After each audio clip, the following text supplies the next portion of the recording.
and they show a lack of reciprocity. What you have to understand that this dynamic in this narcissist slash codependent dynamic, the narcissist, this is not an equally giving dynamic. It is a taking dynamic. Is where the codependent gives to the narcissist. The narcissist takes, and does not reciprocate. The official description of the phases in the cycle is idealization, devaluation, discard, and the hoover.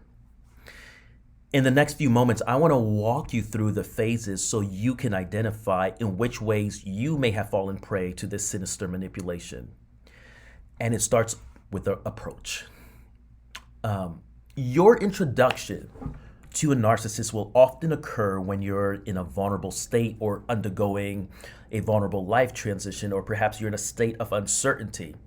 The narcissist takes great care, unbeknownst to you, to collect information about any trauma or previous abuse you may have endured or hardships that you have gone through, and they will listen to your vulnerability, seemingly as an active listener. But if you look back and reflect on the early stages of your dynamic with the narcissist, you will undoubtedly see with clarity that your honesty and vulnerability was one-sided. They themselves were not equally vulnerable, and they provided very little self-disclosure.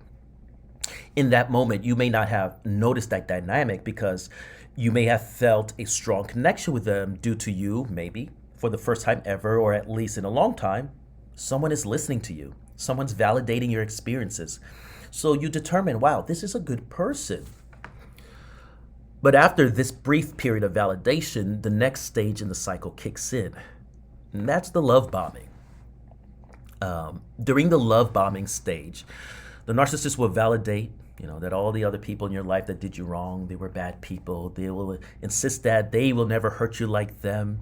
They devote an above average amount of time, attention, and or gifts early on in the relationship in order to cement the image in your eyes that they are not like everyone else and that their love can save you from the nightmare that you've experienced before. It's important to note that not all love bombing looks like flying you to Paris after only knowing you for 3 days.